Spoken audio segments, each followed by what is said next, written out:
Can you where exactly? Because no, I'm not asking where. It's interesting that you're from the Middle East because my understanding is everybody in the Middle East, again, my understanding's probably wrong, live in America, everybody in the Middle East knows that Iran is pronounced Iran, but go ahead. yeah, it's it's Iran and Iraq. It's not. Iraq is not Iraq. It's Iraq. Go ahead. Yeah. Go ahead. And I live in the Middle East. I said that. You live in the Middle East. I know. Go ahead. Yeah. We made alliance with China. That's it. This is very nice. Thank you. I'm glad that's it. It's pretty difficult to mispronounce China. Thank you. Appreciate that for sharing your vision, and I do not hate you. All right. Hey, buddy, if you can wait your turn, that would be amazing. We got one person before you. Is that okay? Yeah. Thank you. Go on mute. You're next after Dr. Francine. Thank you. If you're in the audience and you want to come up, please do. Dr. Francine, it's a pleasure to see you. How are you? Good morning, Steve. Haven't seen you in a while, so I know. I haven't seen you. I'm glad to see you. I thought I'd come say hello, especially since I don't know what's going to happen now with Iran. now that we have failed to make peace. And are we not still in the middle of the ceasefire? Well, I think we are. I don't know the answer, but there is no peace because Iran has refused to give up its desire for a nuclear weapon. Yeah. And there was a misunderstanding. Iran thought that Lebanon was included in the ceasefire. Why they thought that, I have no idea, but yeah, go ahead, yeah. Because Israel and the United States, were sort of locked in arms up to a point, and then they weren't because nobody was negotiating in good faith, is what I... Maybe they thought all 209 sovereign countries on the planet were included in the ceasefire. I don't know. It was part of their 10 points that they demanded, so I think they were deluding themselves. Good morning. Hi, good morning. Lebanon was included in their plan, so maybe they just assume whatever they say goes. No, they assumed we read their plan. My turn. I can speak. It is your turn when I call on you. You will be after Dr. Francine. It will take no more than 5 minutes. Because Yakov is a moderator. He's got a green butthole. I just gave it to him. Can you wait the 5 minutes? Can you wait 5 minutes? Yes. Please do. Thank you. I guarantee. I would like to know... Go on mute, please, sir. Thank you. Yeah, go ahead, Dr. Francine. I would like to know where we go from here. I think the ceasefire still is in effect for another week. And then Donald Trump. Well, here's the thing. Donald Trump, basically threw J.D. Vance under the bus because the person who really can make a deal is supposed to be Donald Trump, but that's not who went to make the deal. Right. So believes that if Donald Trump just stopped sitting back in his office and saying, you go try this, you go do this, you go do this, and then, if the person can't get it done where he thinks it should have been done, blaming that person. So this could be some kind of, forgive me, come to Jesus moment. Okay, all right. Forgive me, Scott. No worries. It's okay. For Donald Trump. Yeah, could be. Anything else, Dr. Francine? If I could jump on what she said. If you saw the news this morning, Donald Trump has publicly from Washington said that he wants to blockade the blockaders. In other words, what he's saying is, well, okay, if you're going to block the 100 ships, and there's a lot of ships that are caught in this go-round, up in the northern part of the Straits of Hormuz. There's also a lot of unaccounted landmines or sea mines. And it's like it might take 2 weeks to clear out. Okay, once again, sir, this is the last time I'm going to tell you. Firstly, it'll take no more than 5 minutes. That's number one. Number two, the mods can speak whenever they want. I know you're new to the show. It's a pleasure to have you here. I want to speak to you. Your wait will only be a maximum of 5 minutes, but the more you interrupt, the longer your wait's going to be. Just go on mute. You got about another 2 minutes, sir. Okay. You will get a full 5 minutes, just like everybody else. I guarantee it. So to finish that, these newbies, they're so green. Yeah, go ahead. It takes a while to figure this from out. In any case, what Dr. Francine was saying is true. It's because the president holds the cards closest to his chest, and he is the final decider. Read that, Richard. We didn't get that. Sir, if you come off of mute one more time, I am going to bounce you to the goo before you have the opportunity to speak. I will call on you in less than 2 minutes. Stay on mute. Don't come off of mute until I call on you. Go ahead, Richard. In any case, what she said is absolutely true. He is the final arbiter from the American side. He will. Even his vice president was sent on a fool's errand, which was not going to be possible. There's too many points to try and come to terms with. It's all over the map of the Middle East, and as she said, there is a problem with because Iran thought that the ceasefire would include Hezbollah in Lebanon, and it didn't, or it didn't in the mind of the Americans or the Israelis. They didn't consider that. Having said that, Trump has come back today with saying, look, I'm going to block.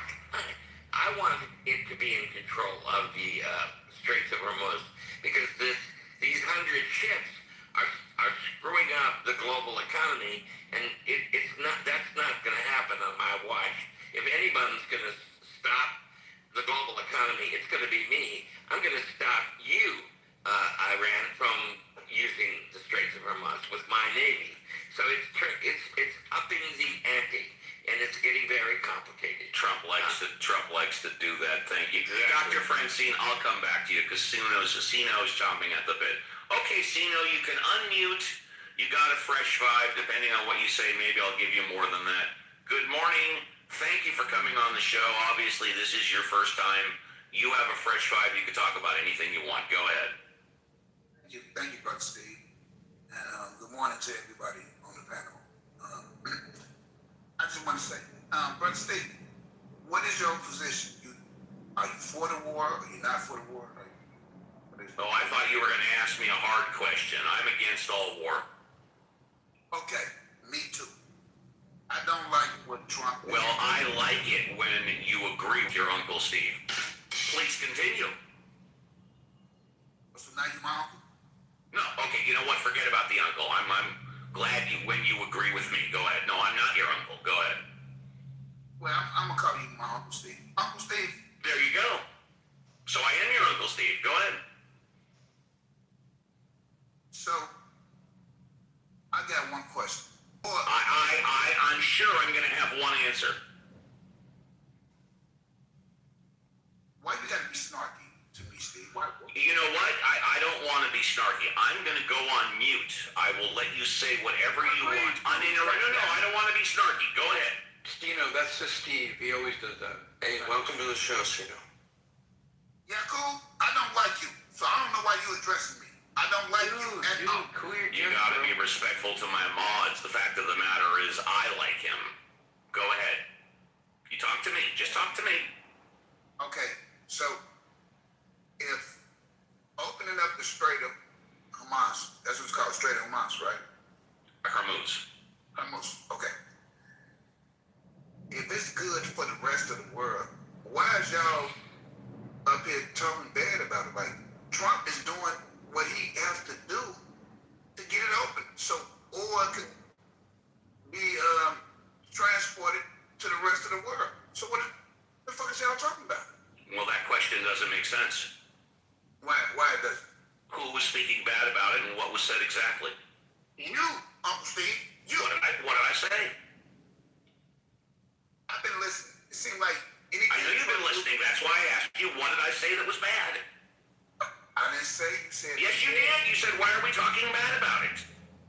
said, who was talking bad about it? You said me. I said, what did I say exactly? Okay.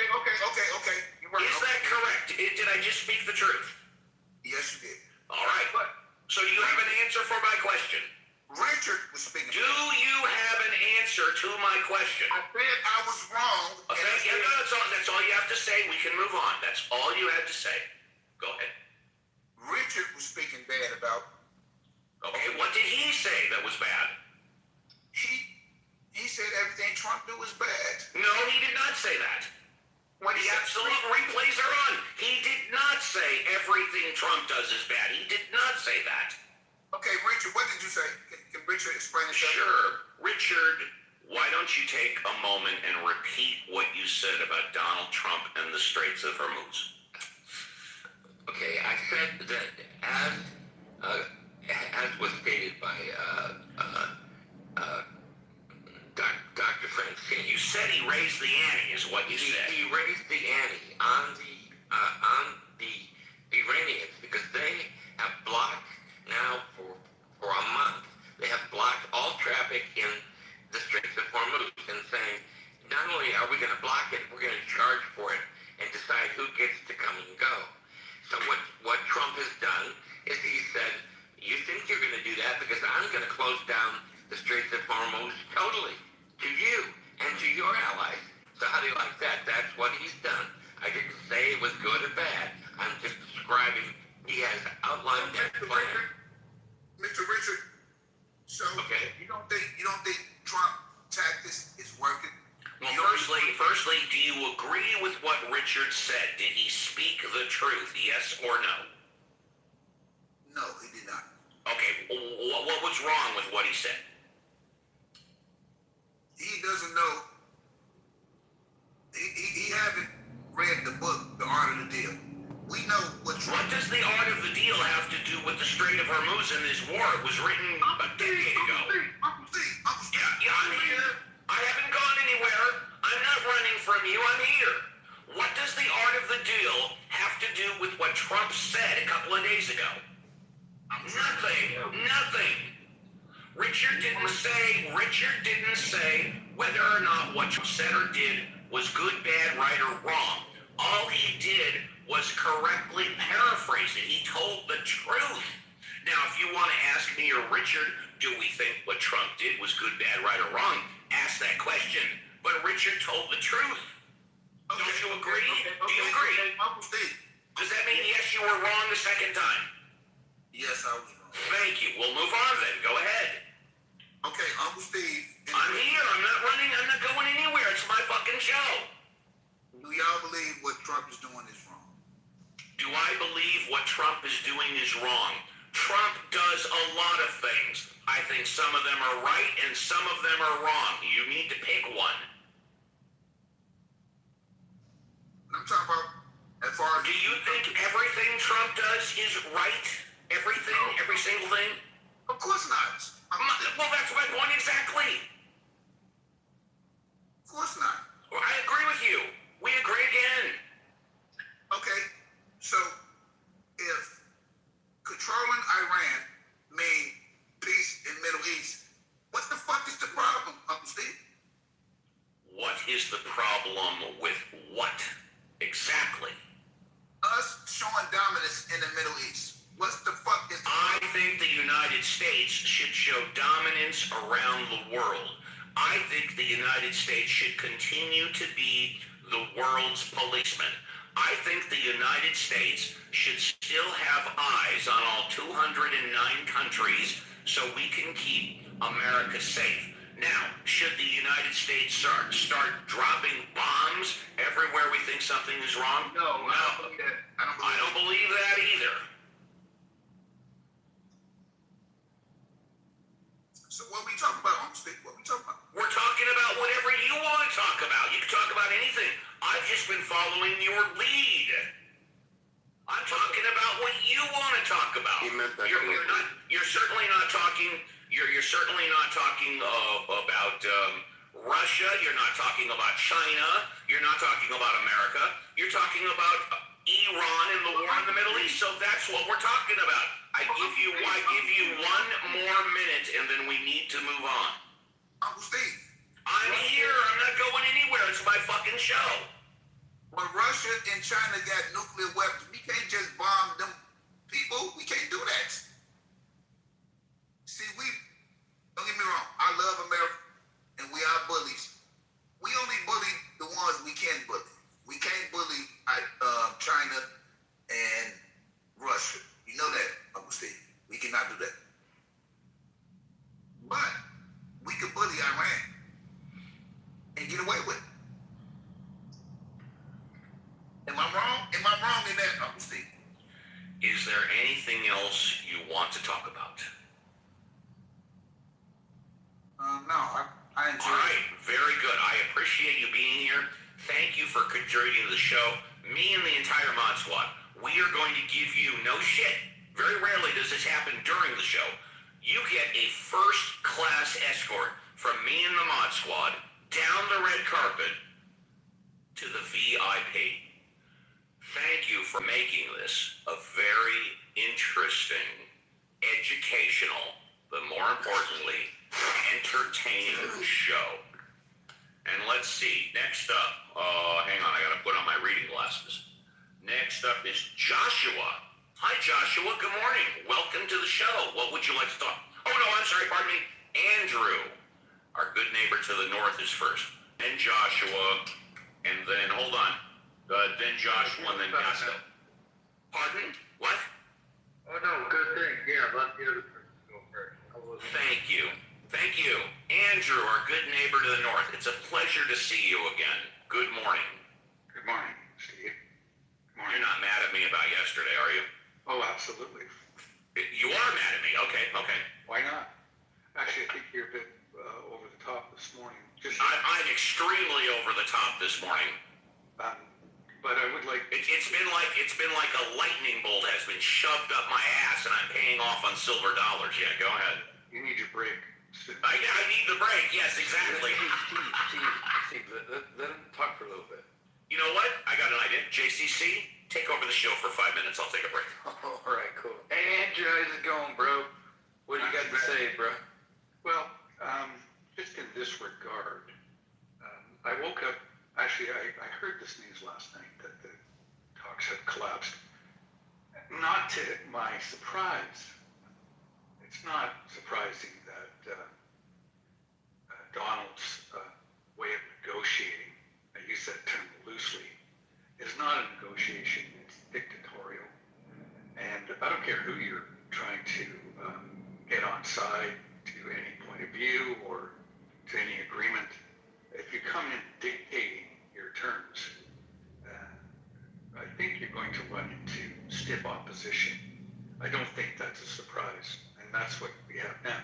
Now, this is all of Trump's making. This did not have to happen. We in Canada and the United States are lucky because we don't rely on oil per se coming from that region, but it's affected everything anyway because the oil market is the oil market. But there are other countries, especially in East Asia, that are desperate now, are desperate. I was just reading an article by Gary, who does the critical thinking forum here, about the plight of many people in the Philippines with rising costs, especially in fuel, and how that just absolutely devastates the economy. So I just think it's a sad thing that one country, such as the United States, can impact the world in such a devastating way, regardless of what the issues are. And it's just not a surprise that Iran would get their hackles up when you're, being forced to agree to something that you may not want to agree with. I think really what's going to come out of this is that many countries around the world, smaller countries, are going to pursue the nuclear option to prevent countries like the United States, China, and or Russia from imposing their will, just like North Korea has done. So it's really, I don't know that it's making the world safer. In fact, I think it's the opposite. And it's very disturbing. I did read something this morning, and this is totally off topic, but I did read a little article about, I'm just trying to think, I'm not sure which country it is, I'm just trying to remember. Maybe it's Cambodia, I think. They're erecting a statue to a rat, which I found kind of odd. But the rat is a mine-sniffing rat. It was sniffing out landmines. I think that's incredible that rats can do that.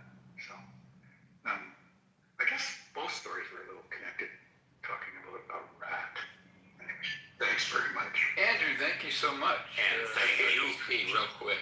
And thank you, JCC. Yes, Rich. Real quick, JCC. I have family who live in Manila, and power has been out for the last 4 days because they have no fuel to run their the engines of their citywide power. The fuel from coming through the Straits of Hormuz to the Philippines.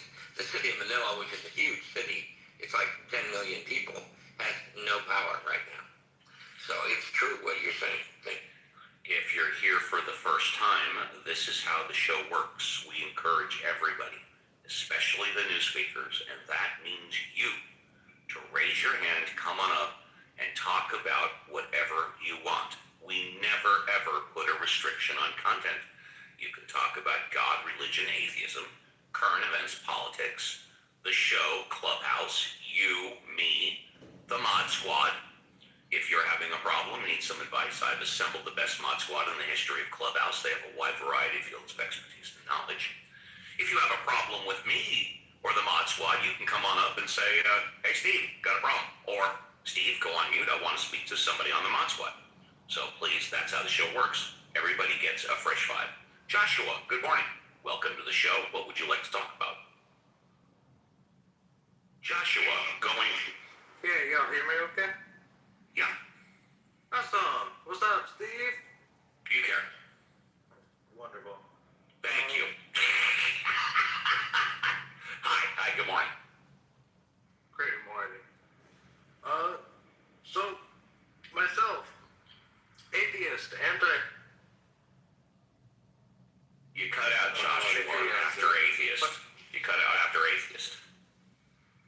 atheist slash anti-Christian. Atheist, anti-Christian. Okay. By the way, and I'm hearing an echo, so I don't know if you're recording the show, you have a problem with your earbuds or earpods, you're listening to something else. But I am hearing an echo.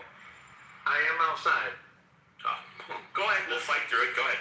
So, you are an atheist and an anti-Christian. Yes, sir. Yes, sir.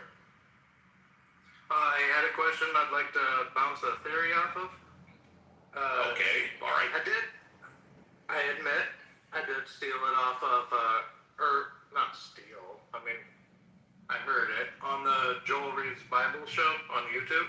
Well, you know, there is an old cliche that good artists copy, great artists steal, but go ahead. Oh, word. I like that. Okay. Thank you, I like it too, that's why I said it. Yeah. Okay.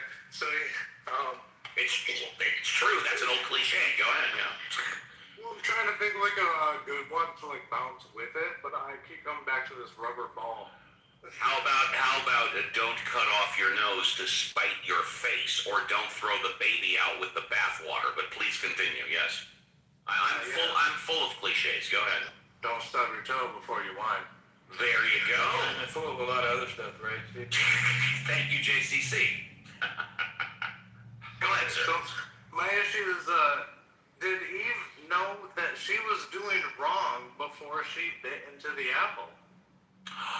All right, and I'm gonna add a little something to that as well. It is time for What Would Jesus Say? We haven't done this in a while. Ladies and gentlemen, boys and girls, nieces and nephews, what would Jesus say? Okay, let's go to the Mod Squad. Great question. We'll start with Alfonso. Alfonso, did Eve know that she was wrong before she grabbed the apple? Bit. Grabbed, bit. Yeah, gave it to Adam, whatever. She gave Adam her fruit. Yeah, I think Andrew is right. You're having a really hard time staying on mute and listening to people. Interruptions are really the word of the day. But, well, guess what? Look at how many people are in the fucking room today. Yeah. We've had more people in the room this hour. We've had more people on the show now than we've had in a very long time. Go ahead. I guess you're the greatest showman on the show. No. All I'm going to say, and this is no secret, anybody that's been listening to the show, all you Mod Squatters know, I am a numbers whore, okay? If I could get 1,000 people in the room right now by yelling and screaming, I'm going to keep yelling and screaming. But go ahead. Oh, and interrupting. Yeah, go ahead. He said the word interruption. Okay, so what would Jesus say? Did Eve know she was wrong about the apple? Well, are you gonna interrupt? How many words can I get through before Steve interrupts? I'm trying to measure what's gonna happen next. What would Jesus say about Eve? We have to look at what scholars say about the state of affairs of the Torah. I think Jesus would say, ye who are free of sin, cast the first stone. So Jesus' spirit would be, we should forgive Eve and Adam, and that's what my mission on earth is. I'm here to cleanse away the original sin. Fantastic. Thank you very much. Richard, what would Jesus say in regards to Eve with the apple? I'm going with Alfonso's response. Very good. Let's go to Reverend Scott. Reverend Scott, what would Jesus say? I don't know.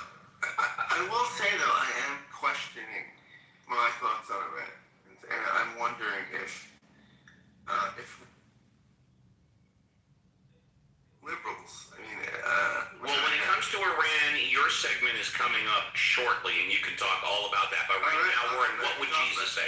Let's go to JCC. JCC, what would Jesus say about Adam, Eve, and the apple? Or Eve and the apple? Or Eve and her fruit when she gave it to Adam? Yeah, I think possibly Jesus may not want to focus on the apples, so to say, but the disobedience and the fracture in the trust in God. Very good. Violet, what would Jesus say regarding Adam Apple? Adam Apple.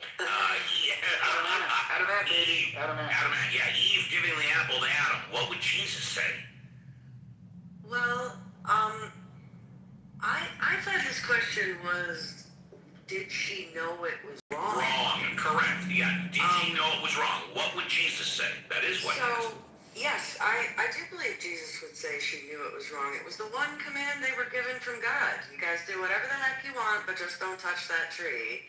And she went ahead and did it. I mean, from a objective or an outside point of view, I guess, it seems like a child being told, don't touch that little statue. They don't know why. Don't put your hand on the stove.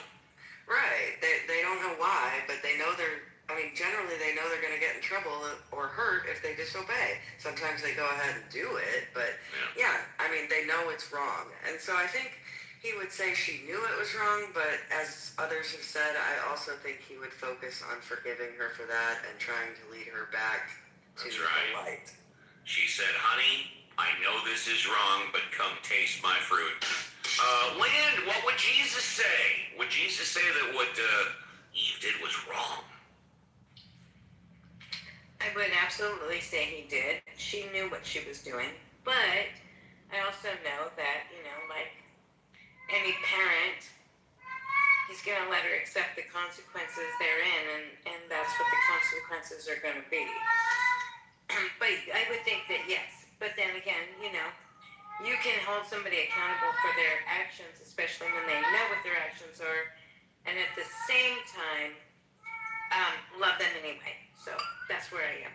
Thank you. And last but not least, Daryl, what would Jesus say? Was Eve wrong? I think he would have said, hey, who told you he was lying about dying? Good for you. Winking an eye, and good for you. There you go. And so there we go. What would Jesus say? Are you happy, sir, with the responses you got? Can I bounce on that?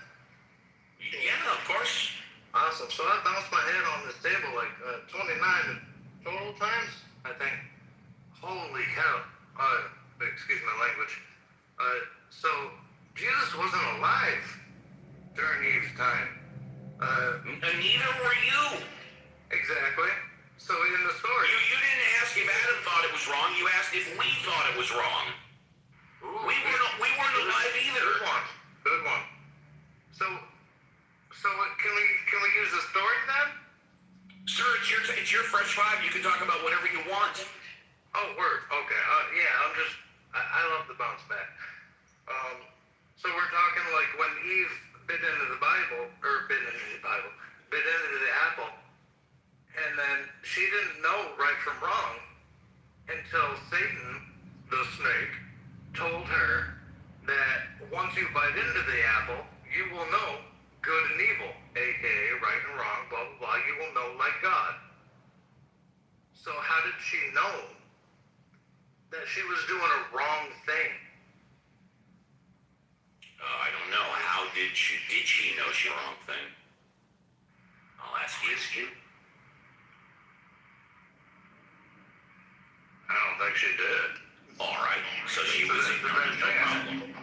Obviously, an atheist, anti-Christian, I don't think the entire thing is real. I'm just wondering, how can this story contradict this story while this story contradicts that story while... I have no idea what you just said. Well, what story contradicts what story? What are you talking about? Well, Eve biting the apple. What's the other story that it contradicts? That we are inherently sinned because of someone else's sin. Well, the first sin wasn't known. It was kind of tricked, wasn't it? So, what's your point? So, sin isn't real? Sin is not real, okay? All right. Woo! Sin isn't real. You said the magic word. No, I just repeated what you said. No, you said sin isn't real. I said sin is not real. Hooray! Is there anything else you wanted to say? I guess that's it, man. I hope y'all have a great night. I hope you have a great morning. Thank you. Let's move on to, if you're in the audience and you want to come up, please do. It is an electrifying show this morning. Liminal, good morning. Welcome to the show. What would you like to talk about? Good morning. Good morning. I would just like to express my observation on this world battle between atheists and theists on this app.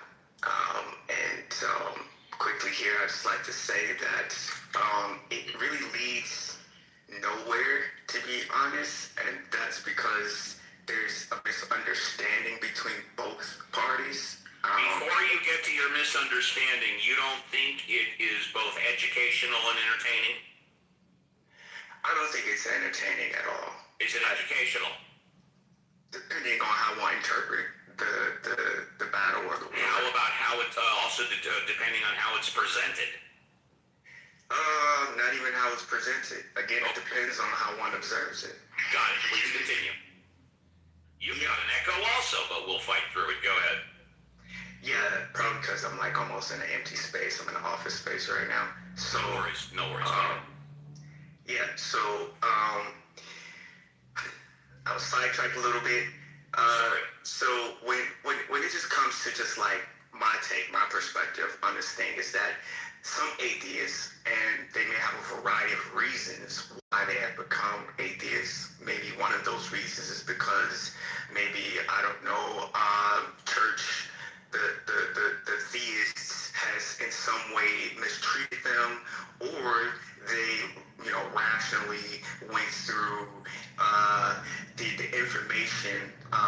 like scripture and saw that, oh, you know what, this isn't real. For whatever reason, when it comes to just like the theist, atheist doesn't understand their own position sometimes because it's clouded by this more emotional take on how they were treated within religion. I completely disagree with you. I think the atheist position is the easiest position to understand because it's simple. We don't believe in God. It's no more difficult than that. So I don't understand why you say sometimes some atheists don't understand their position. The position is very simple. We don't believe in God, period, end of story. Anything other than that depends on the individual. But please continue. Okay, Steve, you're going to have to understand and not interrupt when someone is trying to... You want me to go on mute and let you speak uninterrupted? Go ahead. Yeah, because you didn't let me finish before you went down this whole... You don't need to justify it. I'm going on mute. You won't be interrupted again by me. Okay, well, just let me speak. Let you stay on mute, please. I can speak whatever the way I want to speak, right? You can't sit here and try to tell somebody how to speak. Anyways, what I was pointing to was that, of course, a lot of atheists tells you, hey, you know what? We don't believe that God exists. So the misunderstanding, simply put, when one atheist, a lot of them on this platform, tries to prove that God doesn't exist, right? To a theist, they then go to scripture to try to find the contradiction within to prove that God doesn't exist, which is totally absurd.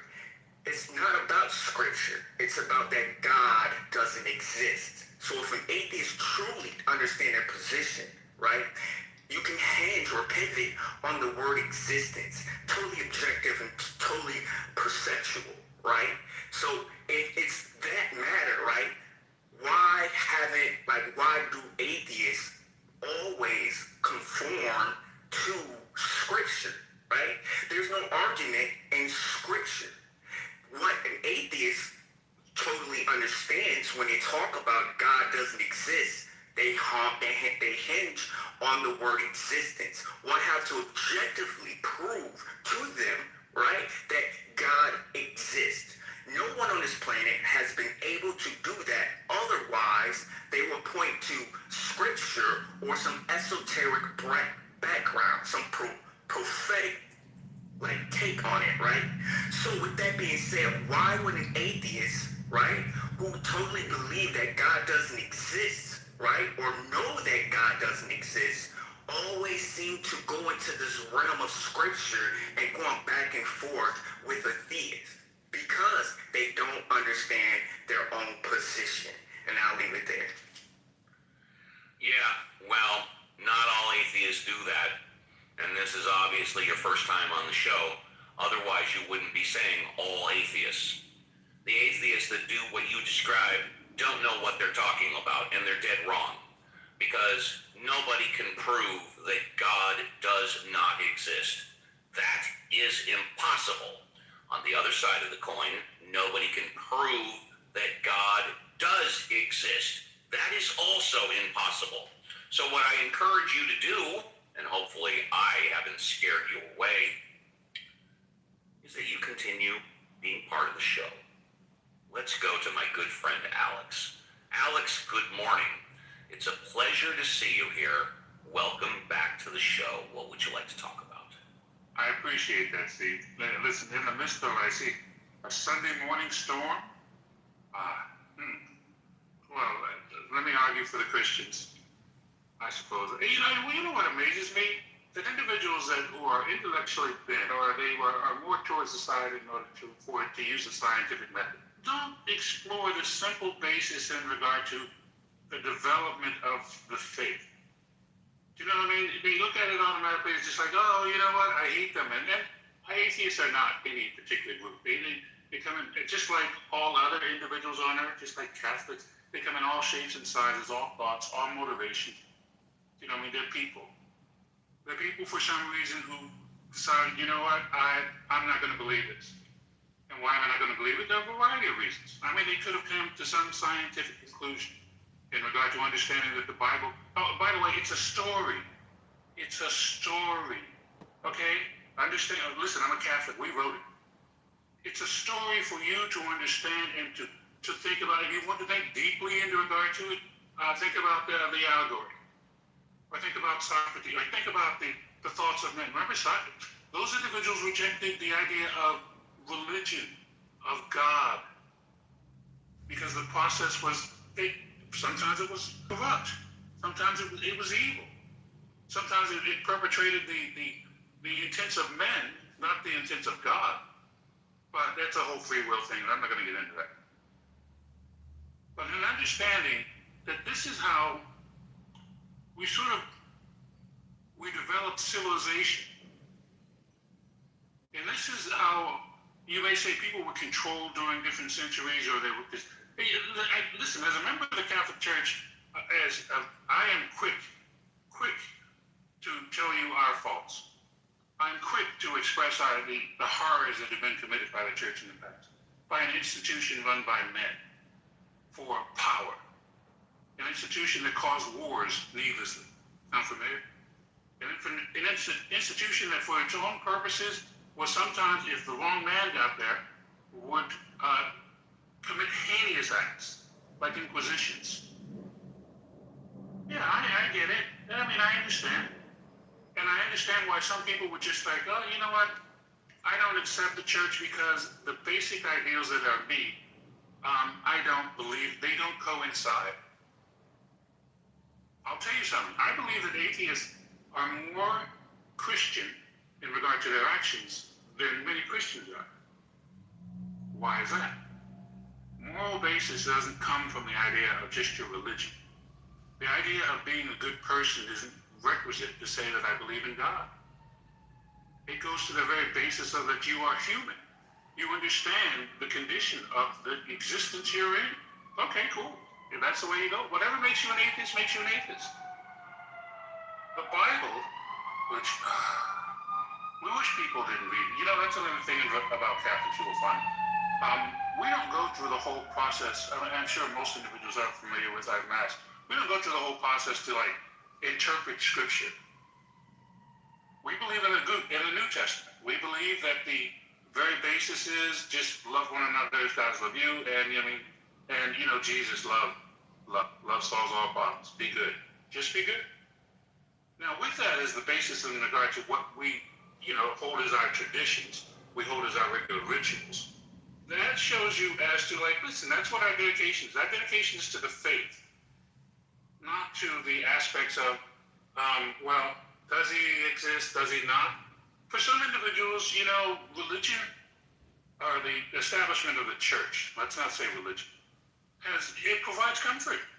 It provides the ability in order to work together. It provides the opportunity to generate great funds. It provides the opportunity to build hospitals and universities. So, don't blame on our church especially. And we're the root, but sometimes it goes astray. It's like a tree, like we said yesterday. A tree, has branches. Each of those branches are, they come from splits, schisms. Individuals seeing a different way. Sometimes they went all the way out there. I won't say crazy, because it's not the edge. But they went out a little far in the search of their meaning and purpose. But they kept the general basis. They kept the general story. They're Christians. Because of that, I don't think that it's necessary to bang on religions. That's just something that kind of develops us something for. The essential to us is our faith. We just have faiths. And I believe in evolution. If you believe in evolution, it's quite simple. I understand as being more exposed. I work in fields of science, so why would I ever be the Bible is real? The premises is the Old Testament is mostly based on mysticism. The New Testament is based on the story of one man and great mysticism. But that's our story. And through the trials and tribulations not of great nations, which is the Old Testament, but just through the trials and tribulations of man. one man. Just like that. It's a simple. But if you broke it down scientifically, I think you could understand the general theme which is expressed and how it works in unison in teaching lessons, valuable lessons about how to behave, about how to be one, about how to love.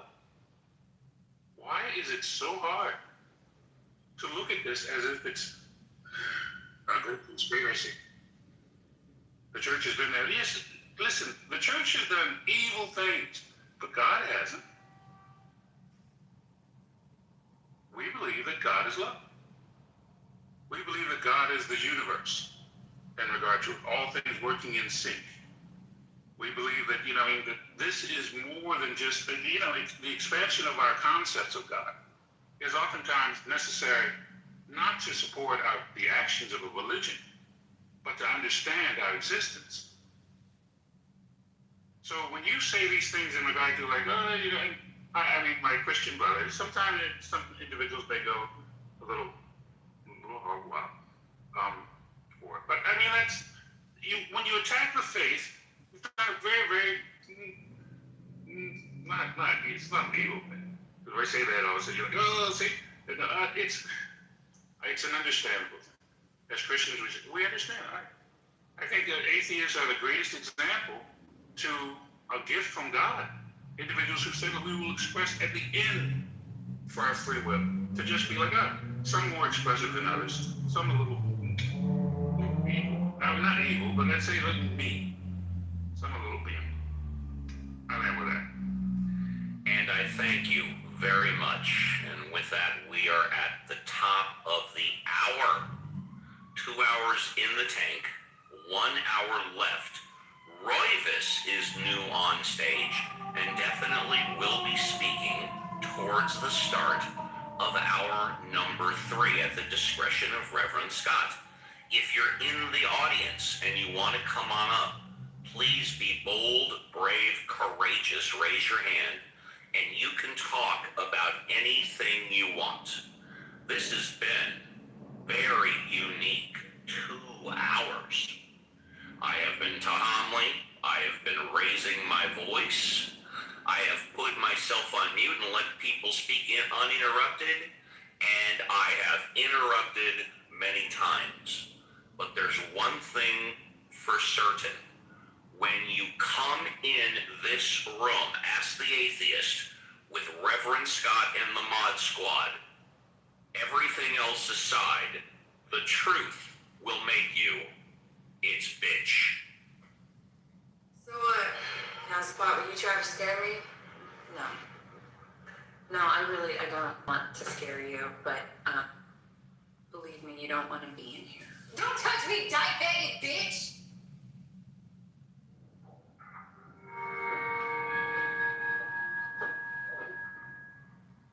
Excuse me? You heard me? What's your name again? Dina. Dina.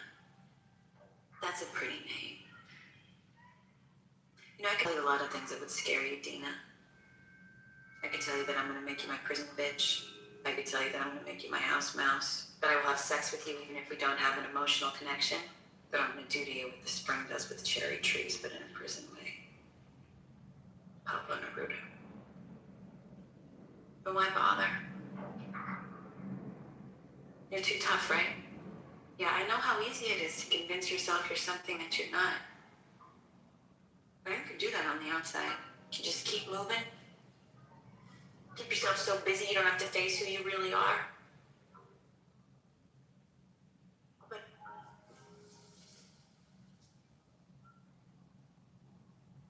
you're weak. Knock the fuck off me. I'm like you, Dina. I'm weak too. I can't get through this without somebody to touch, without somebody to love. Is that because sex numbs the pain? Or is it because I'm some evil fuck monster? I don't know. But I do know I was somebody before I came in here. I was somebody with a life that I chose for myself. And now it's just about getting through the day without crying. And I'm scared. I I'm still scared.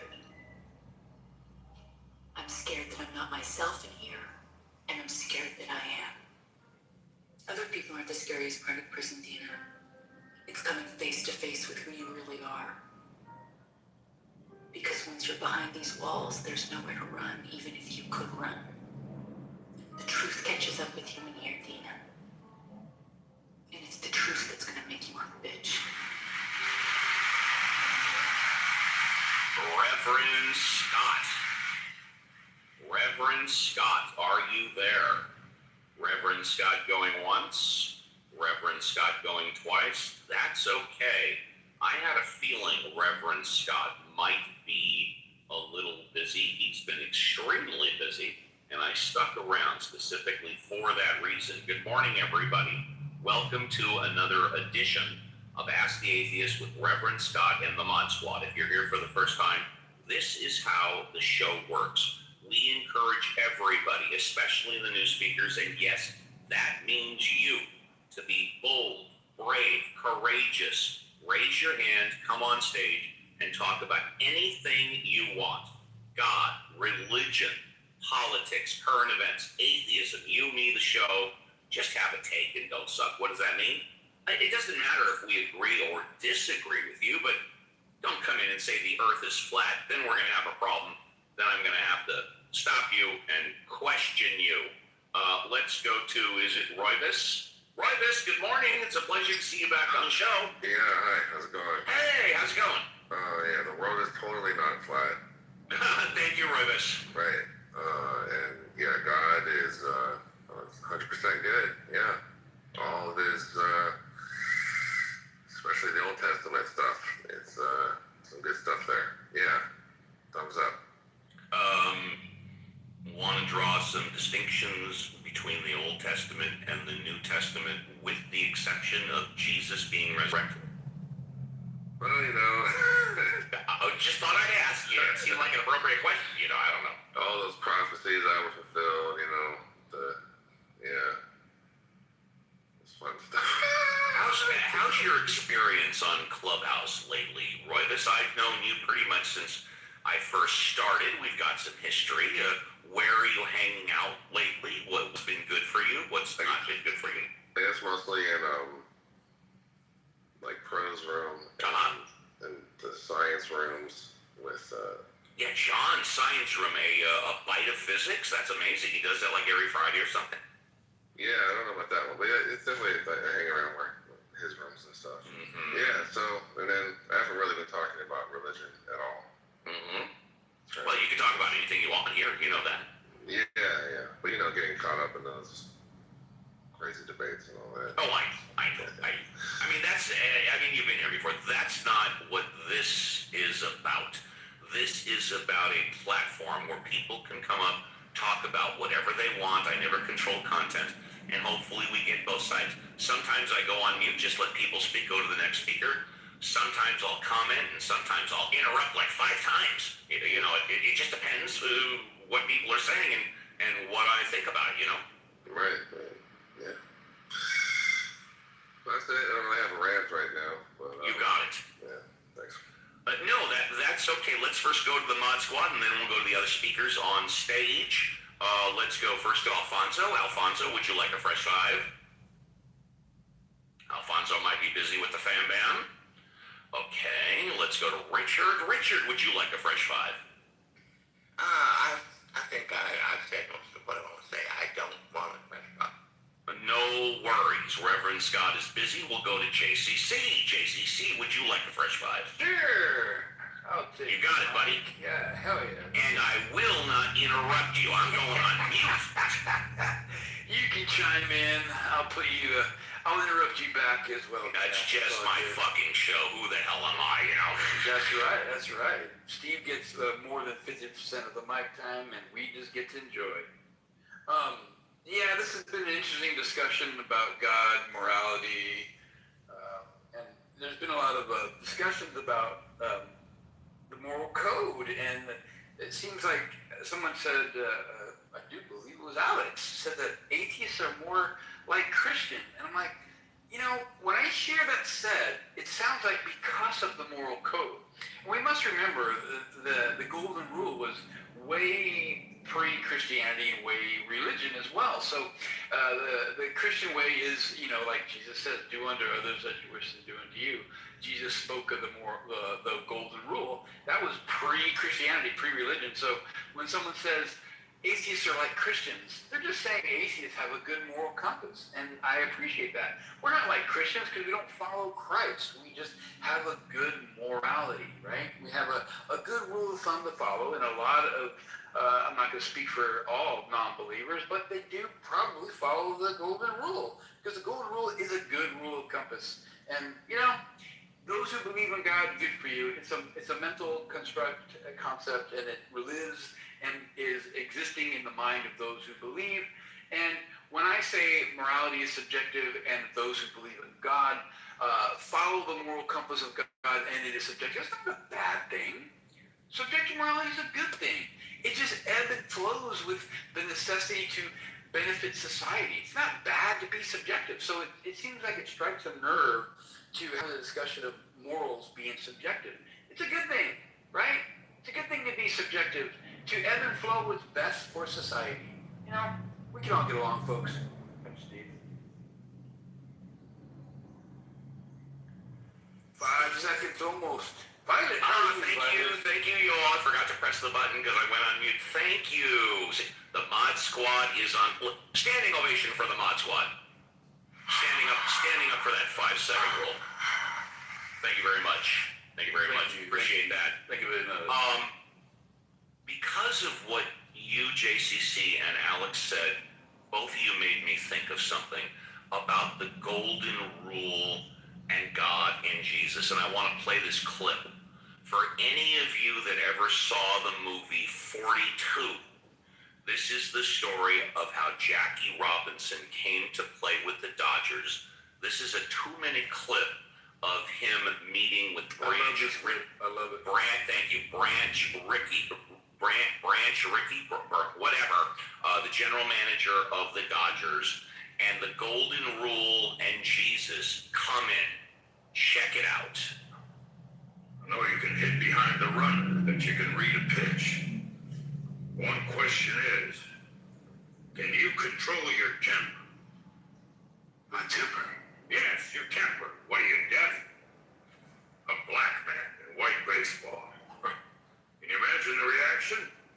The vitriol? Dodgers check into a hotel, a decent hotel. You're worn out from the road. Clerk won't give you the pen to sign in with. We got no room for you, boy. Not even down in the coal bin where you belong. Team stops at a restaurant. Waiter won't take your order. Didn't you see the sign on the door? No niggers allowed. What are you gonna do then? Fight him? Ruin all my plans? Answer me, you black son of a bitch!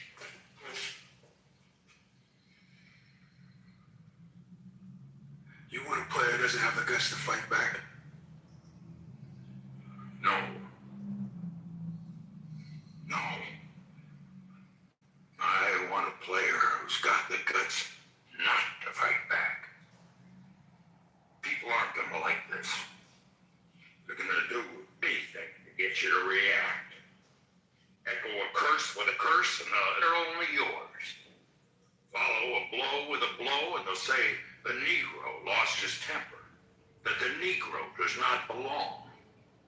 Your enemy will be out in force, and you cannot meet him on his own low ground.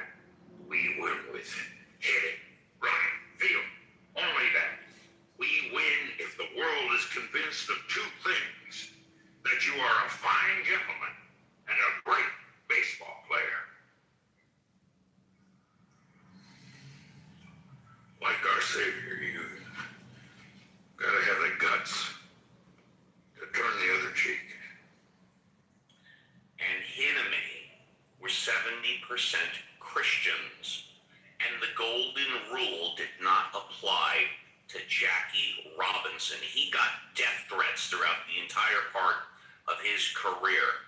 He had other players people didn't want a black man in baseball, and he could not meet them on their own terms of the golden rule. Treat others like you want to be treated or the way they treat you. He had to have the guts not to fight back. Let's go to, well, Daryl hasn't had a fresh five yet. Daryl, good morning. It's a pleasure to see you. Thank you for doing the heavy lifting. Would you like a fresh five? No, sir. I'm packing. I'm hanging out listening to you guys. You got it, buddy. Okay, Yakov, would you like a fresh five? Yakov. I'm good here to listen. And You got it, buddy. If you're in the audience, feel free to come on up. And now we go to the rest on stage. Paul, would you like a fresh Actually, five? Steve, I wanted to say something. Violet, I forgot you, Violet. I am so sorry. Yesterday and I forgot her 2 shows in a row. My Good God. You know what? Let me give me a wah wah wah. I'm gonna give you a spanking. Oh, no. But he may like that, by the way. I may like it. I definitely will like it. I can't help myself, yeah. It's been a really punchy show today, for sure. I think when JCC ended what he was saying, we all just get along. I mean, to me, that's, should be the goal, whether you're religious or not. Let's try to work together. I find it really hard to believe, or hard to understand those of faith who see someone who's doing good deeds in life, who's making a difference, who's going in a positive direction, but they don't see them as good as they are if they aren't doing it for God and not just for good. It seems to me that if you see that they're doing good, work with them to amplify that good. If their motivations are not necessarily spiritual, does that stop the positive effect of it? I mean, it just drives me crazy that we can't find the common things that we all want to improve and work on doing that together. It's puzzling to me because I realize people's faiths and ideologies and beliefs are important to them. But, when it comes to working with other people, doesn't it help to start by finding what you agree on and how much of what you agree on versus what you disagree on and how much you disagree on? Wouldn't that be a good place to start? I'll land with that, but can't we all just get along, just like JCC said? And I am going to respond, and then we'll move on. Unfortunately, a lot of people on Clubhouse are not interested in seeing a train running smoothly on the tracks. That train could go all day, nobody gives a shit. But as soon as there is a train wreck, everybody wants in. Determining what you agree on before going to your disputed issues is a main factor in both the law as well as debate. In the law as well as a debate, they have more in the law, they have something known as stipulations and issues. There's a reason why the stipulations come first. Before you talk about what you disagree on in the law, you first determine what you agree on. So you get that out of the way. Then you go to what you disagree on. And what inevitably happens a lot of the time is when you're discussing what you disagree on, somebody will bring up something, don't know what it is, something that you already agreed on. But wait a minute, whoa. We already agreed on that issue or that point or that argument. Why are you bringing that up again? Stipulations and issues. There's a reason why stipulations is first. Daryl's on the phone. Okay, fair enough. Let's go to Prophet. Prophet, it's a pleasure to see you again. But did I miss somebody again? Paul's actually new on stage. I'm sorry. Thank you, JCC. Paul number 2. We did have Paul number 1. Well, now it's the only Paul. Hi, Paul. Welcome to the show. It's a pleasure to see you here. What would you like to talk about, Paul? Hey. It's good to be here today, and I appreciate being coming back again, and I always enjoy your room. You're very kind. What I wanted to say is I love this topic with agnostic, atheist, Christian, whatever you want to say, but the golden rule. It's like what Violet said just before. I really like what she said, and that was, you do not have to be religious or spiritual or whatever to be human, to be nice to people. That's the golden rule. There's nothing Christianity about it. Fuck that. It's just being a person that has good in their life. And so when people try to say, well, you have to be religious or you be spiritual to have good in your human form, then I don't know where they're getting that from or what they're thinking, because there's nothing to that. It's just the fact that, hey, be kind. Be kind to somebody. Fuck, how hard is it to be kind to somebody? I mean, fucking, hey, come on. You know, so I'm on a journey myself, and I've been a Christian pastor. I was a Christian pastor. I was a Christian chaplain, and now I'm like just kind of trying to weigh things out because of books I'm reading and different things I'm studying and different things like that. So I wouldn't even say I'm an agnostic. I just don't know where I'm at in the whole picture these days. But we all can be kind to each other, and let's all just get along. But why do Christians and Muslims have to fight each other so hard all the time? I've never fucking understood that. You know, one thing I've always loved about Jupol and friends of mine that are Jewish is they're like, who gives a fuck? You know who I believe, I know what I believe, so just leave me alone, you know? And my thing is we all can agree to disagree. Correct? I thought so. I thought that's what this world was all fucking about. So thank you, Steve, and I appreciate you, man. The pleasure is mine. And before we go to Prophet, I'll just say this. You made an interesting point. Quite often on Clubhouse, I hear Christians arguing with each other about the religion. Quite often on Clubhouse, I hear Muslims arguing with each other about the religion. You know who I don't hear on Clubhouse arguing about the religion? They argue about everything else, but not the religion. Are us Jews.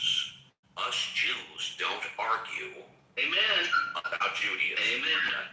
We argue about every fucking thing else, but not Judaism. That's right. We do argue about interpretation. A little. There is some argument. Right, and you guys do argue sometimes about like the different sects within your Jewish faith, like Kabbalah and different ones. So even within the sects, there's different schools of thought. You know. Right. Yeah. You know, there's Beis Hillel versus Beit Shammai in the Talmud, like dueling schools of thought. You know, there's a lot of, and it's playful argument. You know, to be honest, it's playful. Right. Yeah, it's not you're an idiot or you're stupid. Yeah. Yeah. Yeah, and it's not like you're name calling and you start like really going at each other, man. Just yesterday I was in some room and two Christians started going at it because they couldn't decide if Jesus was God or the Son of God or the Messiah. And I mean, these two wanted to fight each other. It was fucking ridiculous. I'm standing there laughing like, you guys are embarrassing yourself and you're making your fucking religion look terrible. Yeah, that's, I believe that's the Trinitarian versus the Unitarian argument. Yeah. Yes. Yeah. Good points. Thank you very much. Appreciate it. No problem, man. I appreciate it. You are welcome anytime. Thank you. Well, if you're in the audience and want to come up, please do. It's a spirited day. Let's go back to Prophet. Prophet, pleasure to see you again. Would you like a fresh five? Prophet. Prophet going once. Prophet going twice. We'll come back to Prophet. Let's go to Joshua. Joshua, hi. Would you like a fresh five? Fresh five. Yeah. Yeah. So I was reading through the wonderful book that everybody proclaims to. What do they call it? You mean the Bible? Yeah, that's what they call it. Right. Yeah. Okay. So I ripped this page out. I really like it. Were you supposed to do that? Well, I did it anyway. Okay.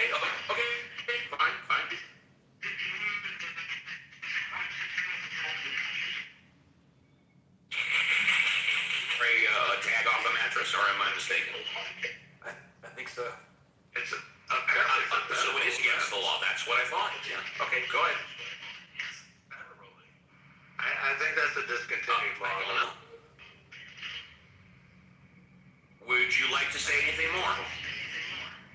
Well, what's this page? Well, the page that I Talk ripped about out. the page, yeah. Thank you. So the page that I ripped out, I think, is the only good verse that I think that the Bible has is Matthew 22:39. Does anybody know it? No, please alliterate. Please alliterate, God, yes. Love your fucking neighbor. Oh, it drops the F-bomb in there?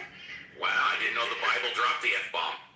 Jesus apparently said, well, in my redacted version. Now, I have a new Bible, by the way. It's one page. I took it from, well, I copied it. I scribed it. I may have interpreted it different. It's my Bible now, but it says Joshua 22:39, New Revised Edition.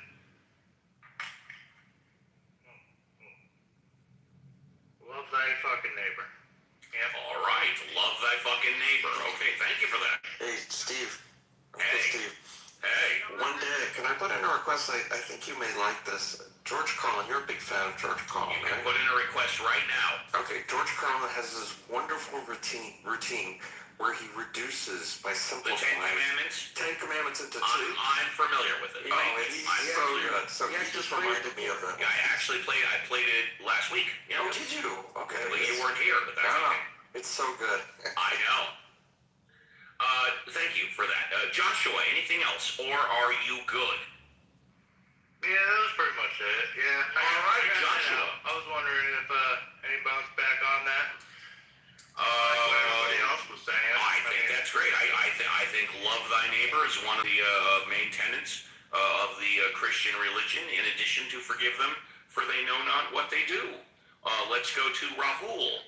Rahul, thank you for the show. I hope I'm pronouncing your name right. Pleasure to have you on stage. What would you like to talk about? Rahul. Rahul going once. Rahul going twice. Okay, Rahul is snoozing. Let's try Prophet one more time. Prophet, would you like to speak? Prophet going once, Prophet going twice. All right, so now we're back to Alex. Hi, Alex. Would you like another fresh vibe? Hey, what can I tell you, I'm just saying, the love thy neighbor. I mean, all right, I'll take like 3. It's up to you, buddy. Show's a lot different than the apes, isn't it, huh? Oh my God. Not that the apes are bad. I like to go into the apes, but I just do it differently. Good, bad, and different. And there's some places that thrive on chaos, and I suppose. I think today we're having semi-controlled chaos. Yeah, I see. I mean, I'll tell you what's funny. In the aspect of love thy neighbor, right? Yeah. The golden rule. I like that as it's kind of like an old Western type of like the golden rule. But it sort of still has a materialistic technique. But I'll take that out. What's important, I think, in regard to just that general concept, and that's so crazy that I think the human existence has always been to its better nature, right?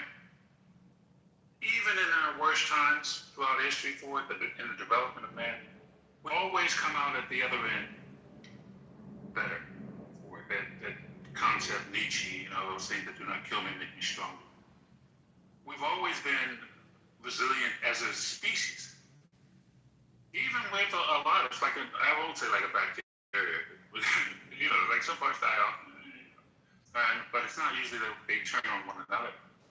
And that's been our existence. Religion has helped in so many ways. And I know you'll say it's like it's hurt them. It's horrible institutions. It's brainwashing. It's Karl Marx's opiate of the masses. It's all these things. But look at it in regard to its practical or scientific side. Look at it in regard to just it's spreading that message Not because people needed to hear it, but because it reinforced them when they weren't hearing it at all. Be nice to one another. Be kind. Don't be cruel. Be merciful. Use the general concepts in regard to the Beatitudes. You know what I mean? And that's about love. 1 Corinthians 13, the love chapter. Well, it's just about love. It's a, you know, and I don't want to preach because I'm not going to get on the whole, because I know where someone will go with this. But I'm just saying, if the idea is to love one another, is to be kind to one another, is to be merciful to one another, if that was a world concept, it would be fantastic. Well, I'm going to interrupt you right there because Pope Francis is once again stepping onto the world spotlight. He issued a renewed call for leaders to choose dialogue over destruction, emphasizing the moral responsibility to protect civilians. His message comes as humanitarian cries worsen in several regions, with faith-based organizations increasingly filling gaps in aid delivery. While the Pope's appeal carries symbolic weight, questions still remain about the real-world impact on political decision-making. So I want to ask you, and then we'll go to the Mod Squad. Does the moral authority of Pope Francis still influence global leaders, or do they basically say, well, behind their breath, Pope's full of shit? What do you think? You know what? I think this is a kind of complicated situation. It's a very complicated situation. Yeah, because I don't think people really take in all of the nuances. This is the American Pope. This is the first Pope who was sat in this chair of St. Peter from the United States. From Chicago, if my memory serves correct. Yeah, he grew up here. Now, this complicates issues because a lot of times we felt that popes, you know, we follow them because of the general hierarchy of the church in regard to it. I mean, and there's throughout history, even up to the 1960s and 70s, you know, John F. Kennedy being elected was almost hindered greatly because the argument to say that, hey, he's a Catholic. He's a Catholic, and he would be influenced by the Pope in Rome. That was one of the arguments that was attempted to be used against him. Now, in that aspect, the Pope has great influence regarding to, supposedly for religious matters throughout history. It's supposed to be that they speak only on matters for it. I mean, the church, you have to remember too, is like a hierarchy in its own. The cardinals oftentimes set like little policies in different areas for it in the Pope. Yes, sir. Yeah, no, you know what I'm saying? So they usually are to their geographical moving forward. So remember, this guy's from the U.S., so he understands what happens in the U.S. He understands vividly in regard to what's going on in the U.S. And he's the Pope. He has a much larger vote than Trump. And I'll tell you why. Because he's restrained in regard to like speaking on matters in regard, unless they're like, you know, like political, so to speak. Well, I would say he doesn't lie like Trump, number one, but go ahead. And by the way, Angie's new on stage. Angie, will go to you next. But I would say it's because people believe the Pope that when whatever he says, he truly believes. But go ahead. You know, we've had for centuries, we've worked with a theory with popes of an idea of infallibility.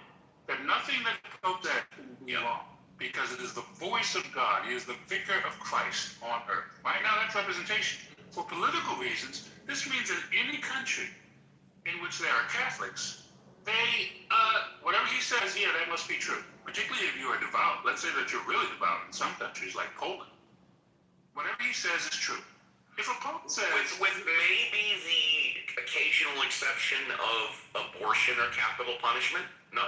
You know, politics... You know what I'm going to give you something. All churches on earth, but to expand the population in which they have. What hinders that the most? The idea of abortion. Yes, and then going from a moral ground, any time that you ever hear about a baby being killed, are you upset about it? Well, ever upset? Yes. Yeah. I mean, anytime it's a baby. It is, even if you look at it from a scientific form, the development of all origin of our existence, right? And it is a your hands, created by two. This is a potential baby. Please understand my interruption, because I understand your interruption. to say it's a baby is, you know, it's not really fair. It's a potential.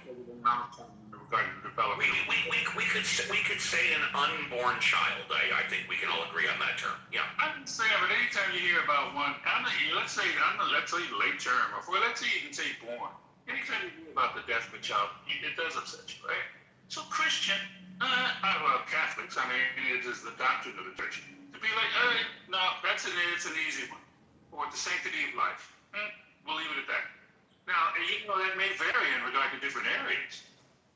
There's a little, liberalism. There are great atrocities which are created by the church in regard to, like, not allowing for the use of condoms in the people of Africa. Actually, thousands, millions died of illness. So, I'm just saying, but these were decisions of men. The policies oftentimes will change with time. They evolve. The church evolves. Hopefully, time evolves as well. Thank you very much. Angie, you are new on stage. Welcome to the show. It's a pleasure to see you. You get a fresh vibe. What would you like to talk about? Hi, Steve. Thank you. Hi, everyone. Hi, Angie. Hi. Well, what I wanted to say is that there are scientific studies, you can Google this, that show that prayer, they've done scientific research on this, and the control group, they had outcomes for the people that got prayed if they were in hospital or whatever, that they recovered faster. I'm familiar with those studies, and I apologize for interrupting, but I just wanted to add to the non-results of the study. What you just said is absolutely true. However, the study did not continue on that said because prayer helps, God exists. It did not go there, but please continue. Yes. So I'm not trying to attribute this to any religion. Okay. I'm more interested in the quantum physics of the field. I don't know if you're familiar with a book called Lynn McTaggart, which showed the intention experiment. I am not familiar with the book or that author. Okay.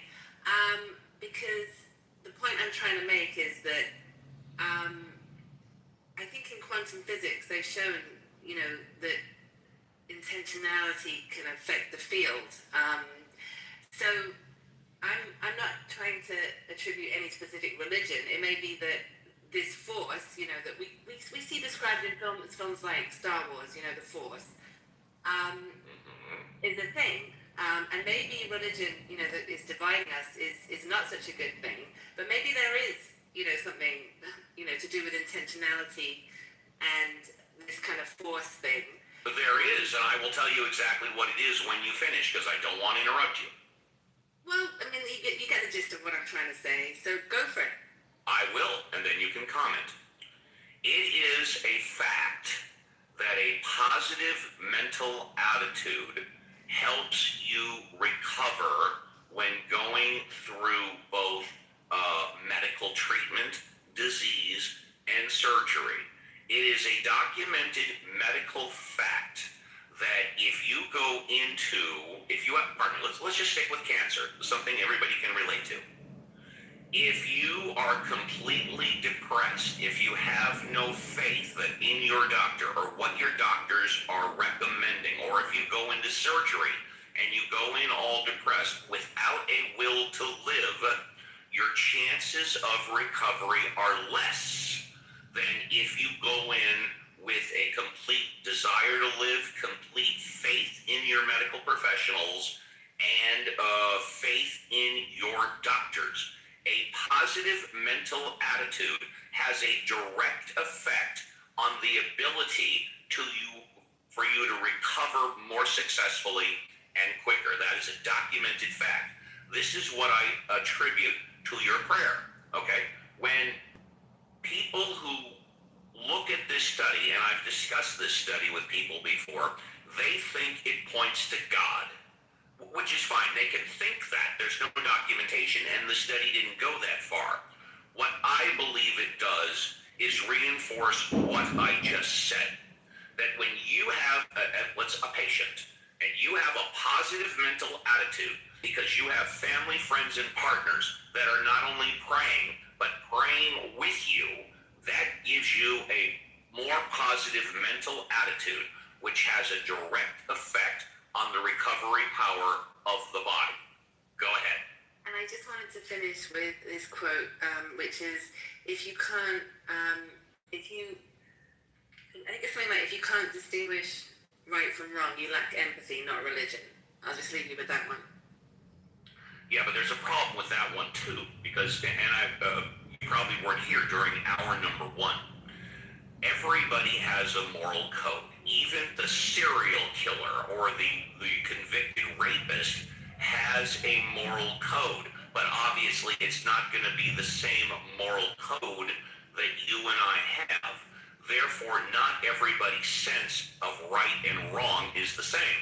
But everybody, even the serial killer or the convicted rapist, has a sense of right and wrong. Okay, well that was my 2 cents, Steve. No, and I appreciate it, and believe me, I wasn't disagreeing with you. What I was attempting to do, hopefully it was successful, was just adding to what you were saying by putting forth my own personal perspective. I hope you didn't take it as being rude or anything. No, absolutely not. No. Angie, you are the best. In fact, let me give you a standing ovation. And I'm going to tell you why. I'm giving you a standing ovation because without question, black and white, no gray, the show is better with you than without you. Thank you, Angie. Thank you. Appreciate that. You got it. Appreciate you too. Let's go to John Malincrot, our expert scientist. And I don't know what John wants to talk about, but hopefully he's going to throw in a little Artemis too there. John, good morning. Pleasure to see you. What would you like to talk about? Yeah, I wasn't going to Artemis, but I could talk about that for hours. I think the pictures are awesome. And amazing. Yeah. No, I just wanted, you guys were talking about the 10 Commandments earlier, and I put stuff in the chat.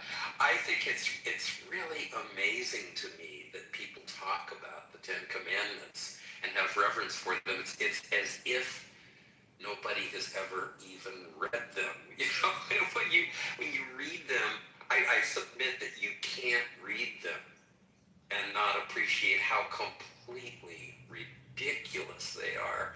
And I put with the exception of 6, 7, 8, and 9, which are obvious, just kind of like, come from the golden rule. But I put my translation of 2. This is a literal translation from the Bible into English so that everybody who has never read it will hear it for the first time.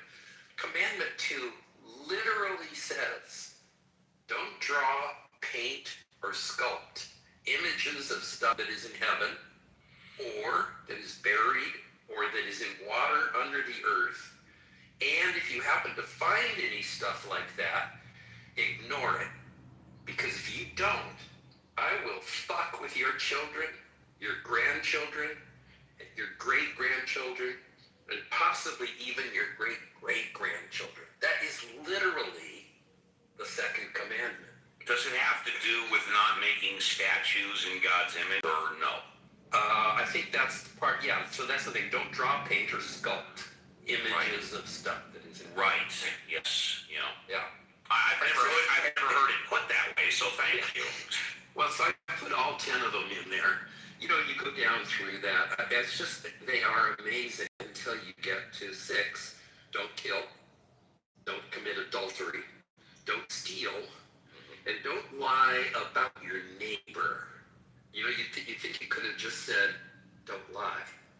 But it doesn't even say that. I didn't know it said don't lie about your neighbor. Clearly it says, I know it says, or it alludes to, don't covet thy neighbor's things. No, that's 10. 10 says, what is it? Don't wish you had the stuff or spouses of others. And as George Carlin, I think, says, right, what? How do you do that? Yeah, that is a 9-minute bit, but Yakov maybe next weekend because it's a 9-minute bit. Yeah. Well, that is, and it's not. I mean, the point is, he talks about how you need it for the economy, but it's like, don't think of an elephant. Don't wish you had the stuff of spouses. So you're sitting there going, oh my God, I'm going to hell, right? I mean, the moment you see something, you say, oh man, I wish I had that. Yeah. You're going to hell. It's just amazing. And so I totally support putting the Ten Commandments in every courtroom in this country. Yucky. So that people are forced to see how completely cuckoo Christianity is. That's my position. You know, but if you do that, then you have to put the Quran's commandments in there too. Well, that's right. Let's Just do that discrimination. too. Let's do that too. Okay.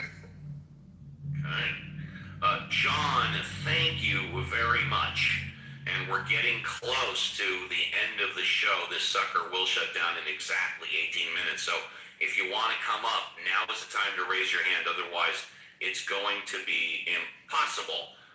Let's go to... We'll tell you what, if anybody on stage wants to contribute, just go for it. I'm going to read something here. All right. That's okay. And while JCC is looking for what he wants to read, we do have a reading rule here. Yeah. Generally, no, I know you know it. I'm telling everybody else.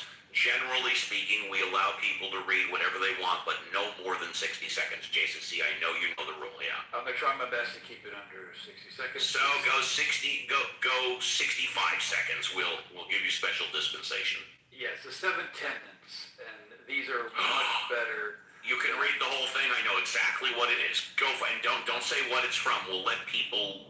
We'll let the non-mods. Yes. Yeah. Oh my goodness. Okay, good. There we go. So, 1. One should attribute the act. Oh man, give me. Yeah. No problem. So while JCC. As we know, there are a minimum of 5,000 different religions on the planet. JCC is getting the 7 tenets from one religion. He will read them, and then non-mods, you will be able to guess what religion this is coming from. JCC, are you ready? I'm ready. Go for it, buddy. Should strive to act with compassion and empathy towards all creatures in accordance with reason. 2. The struggle for justice is an ongoing and necessary pursuit that should prevail over laws and institutions. One's body is inviolable, subject to one's own will alone. The freedom of others should be respected, including the freedom to offend. To willfully and unjustly encroach upon the freedoms of another is to forgo one's own. Beliefs should conform to one's best scientific understanding of the world. One should take care never to distort scientific fact to fit one's beliefs. People are fallible. If one makes a mistake, one should do one's best to rectify it and resolve any harm that might have been caused. Every tenet is a guiding principle designed to inspire nobility in action and thought. The spirit of compassion, wisdom, and justice should always prevail over the written or spoken word.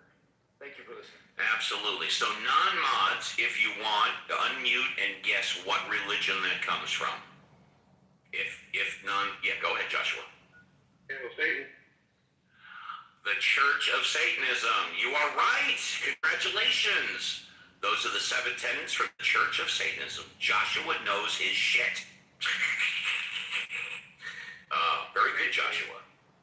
Absolutely. It's from the Satanic Temple. Oh, I'm sorry, the Satanic Temple. My mistake. It's a little different. Yeah. Yeah, it's different from LeVay, right? Yes, that's right. Yes. Yeah. I like those ones because they're more logical to me, at least, you know. But then they make no sense, like tree. Like, but I still have this page, 2239, and it still holds true to this one verse. So, Satanism, Christianity, one verse. Satanism, 7 tenets.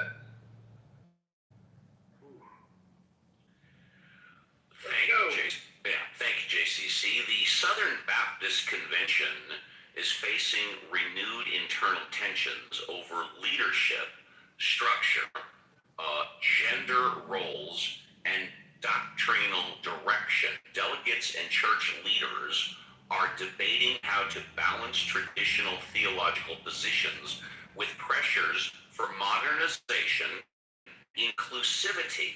This comes at a time when membership trends and culture shifts are challenging many large denominations in the United States. The outcome of these debates could reshape not only church governance, but also the broader influence of evangelical Christianity in American public life. Question: is this primarily about theology, culture, or institutional control? Could these debates accelerate fragmentation within evangelical Christianity? And or what impact might this have on U.S. politics? Anybody on stage is welcome. Is welcome to unmute and comment as we come down to the end of the show. If not, we can start our goodbyes and closing thoughts.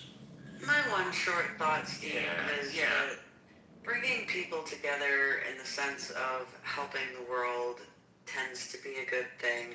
Unfortunately, the theological tangles that come into play make it hard for me to believe that the evangelical church can do that. I mean, it's just, I think that will create a lot of division among them.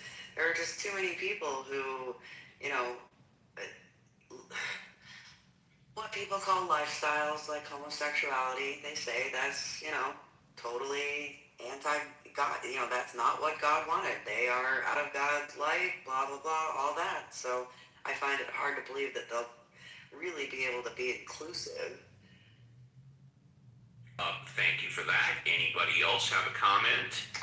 Yeah, I think that any community can become more inclusive, right? I mean, the United States was formed on a lack of inclusion, right? It said that the only people that can vote are white male property owners, and yet we've changed significantly. It took, till the 1960s when we started to say, all right, we'll limp toward a more inclusive polity. So yeah, I think things absolutely can be more inclusive. But there will be challenge and pushback, as Violet's saying. I mean, it won't be easy. But sure, any community can change. It will be traumatic for the members of the community. Thank you, Reverend Scott. Pleasure to have you back. Let's start with our goodbyes and final thoughts. Let's first go to Andrew. Andrew, would you like to say goodbye? Can you hear me? Yes, sir. Yeah, I will say goodbye. In this regard, what you're just talking about, I think anytime religion and politics commingle, it's a danger signal and should be avoided at all costs. Goodbye. Thank you, sir. First class escort down the red carpet to the VIP.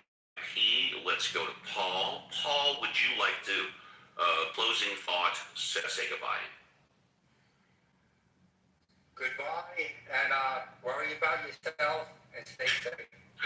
Thank you very much. First class escort. Let's go to Joshua. Joshua, would you like any closing thoughts or the opportunity to say goodbye? Yeah, of course. I'd love it. Can you hear me? Yes, sir. Okay. I'd like to read from Bill and Ted. It's going to be really quick. As long as it's no more than 60 seconds, you can read from anything you want. 2 seconds. The Gospel of Bill and the Gospel of Ted. Be excellent to each other and party on, dudes. That is all. Party on, Garth. Party on, Wayne. first class escort to the VIP. Let's go to Prophet. Prophet, do you have any closing thoughts? Would you like to say goodbye, Prophet? Prophet going once, Prophet going twice. We can come back to Prophet. Alex, do you have any closing thoughts? Would you like to say goodbye? Just going to say thanks for the platform for a while. I appreciate the sharing on the thoughts too. I learned a lot. Alex, thank you very much. First class escort down the red carpet to the VIP. Oh, it looks like, and we do have time. So we have since we do have time, somebody is raising their hand. Well, somebody was raising their hand. I see it. I saw it. Let's invite him up and him or her and see if him or her wants to come up. We'll give him or her a chance. And I guess him or her is not interested.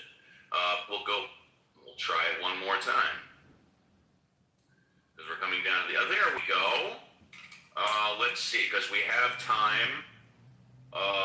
Mugabe, is it pronounced? Oh, hello, bro. What's up? Benevolous. Okay, we'll go with Benevolous. Hi, Benevolous. Hi. What's up, bro? What's up, bro? What's up is that we're at the end of the show, and so we're giving you an opportunity to speak because there's little time. I'm fine. You're fine. That means you got nothing to say? Yeah, hello. All right. First class escort back to the... Up too late. I gave the chance. Now, Mugabe. Mugabe going once. Mugabe going twice. Well, we'll try. There we go. Hi. Good. How am I? I'm fine. How are you? Yeah, I'm fine. Good. What would you like to talk about? I am the India. No? And I'm in America. America. Yeah. Is there anything else you wanted to talk about besides telling us where you are? What? What would you like to talk about? No. This You got him. I'm right here. Yeah. I am confirmed. Hello. Excuse me? Did anybody understand what he said? He said confirm there's no God, maybe. Something like that. Oh, you want me to confirm there's no God? I can't confirm it. I can only give you my belief. I don't believe in God. I cannot confirm it. What?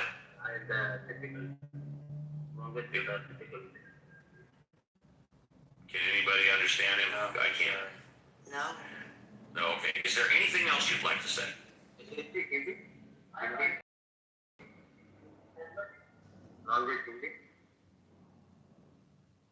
Mod Squad, I'm going to need your help. Robert Hindi? It sounds like someone in the background is telling them what to say. That's what it sounds like. Anything else, Mugabe? Okay. Thank you, bro. Okay, thank you. You're welcome. Thank you, bro. First class escort down with the other bro to the VIP. Gotta love those bros from India, let me tell you. Prophet, would you like to say goodbye? Prophet going once, Prophet going twice. Okay, we'll give Prophet a first class escort to the VIP. John, would you like to say goodbye? John going once. Yeah. Thanks, Steve. Yeah. Oh, so I'll just give you a little Artemis news. Yeah. Not news, but the picture in my PTR is one of many that I just love. It's a picture. It was taken after reacquisition of signal on the far side of the moon. Yeah. The Earth is over on the left in that picture, out of the frame, shining on the part of the moon. So you can see a little Earth shine on the left side of the moon there. If you look closely, you'll see that the rest of the moon is absolutely unlit. There is no light shining on that other than starlight. And so it absolutely is pitch black. So that's cool. You've got Venus over there in the lower left, and the sun behind the moon, rather than in the constellation of Aries, which is visible above Venus. If you zoom in, you'll see the stars of the constellation Aries, where the sun is supposed to be now. If you're an astrologer, you know that. The sun is supposed to be in Aries now, but it won't be there for another week or two because of the precession of the equinoxes, the 26,000 year cycle that has moved all of the astrological signs one sign to the left or right. I don't know which it is anyway. So there's a little Artemis news for you. I just think that picture tells so many stories. It's lovely. And we are still in the age of Aquarius, aren't we, John? Well, I never really quite understood that, but I think that's right. That has to do with the precession. We have left the age of there was 2,000 years, which is the age of Pisces, and then we are now in the age of Aquarius. Meaning that the spring equinox, the sun exactly. is in. Yeah. Okay, thank you. John, thank you. First class escort to the VIP. Now let's go to the mods who do not get first class escorts to the VIP because they have to stay on stage and do the heavy lifting. Daryl, would you like to say goodbye? Any closing thoughts? Adios. Lynn, would you like to say goodbye or any closing thoughts? I just, I had a thought. Everybody's talking about the 10 Commandments and the Bibles and the rules and theism against atheism. And I think that you're right, Steve. Everybody has their own moral code. And I don't think that the education of the Bibles actually gives us any better moral code. People are people. They're going to make mistakes. They're going to do stupid shit. But I really think that the lessons in the Bible are more about reminding us that there are natural consequences to our decisions. And I think if we were to teach that instead of laws and regulations and you're going to hell and all this other stuff, when we have the age of forgiveness, seems absolutely stupid, ridiculous, and it doesn't make sense to anybody. So let's start teaching the ethics of the Bible as more things of like recognize the natural consequences of your actions. I think that would be a better way of us to promote and other than that, it's really about getting people to accept Christ, which is what we're supposed to do, which we're not going to do if we're not acting like he does. And that's about having like life forever, until eternity, being with him in heaven. So, we can't even get to that part if we're blowing people out of the water. That's just my thought. And with that, I'll say goodbye. Lynn, thank you. Violet, would you like to say goodbye? Closing thoughts. Yeah, really electric show today, Steve. Very much so, especially the first 2 hours. Yeah. We had the mojo. It was a really awesome combo today. That's right. I had a lightning bolt stuck far up my ass. Yeah, go ahead. I admit you saying that is what made me think of the conversation as being electric. Yes, exactly. Yes. I hope everybody has a great week, safe week, and I will be back next weekend.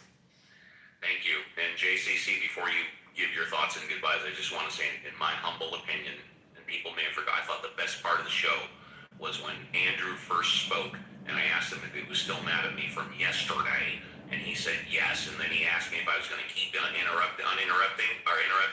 I handed you the show for a full 5 minutes. JCC, standing ovation.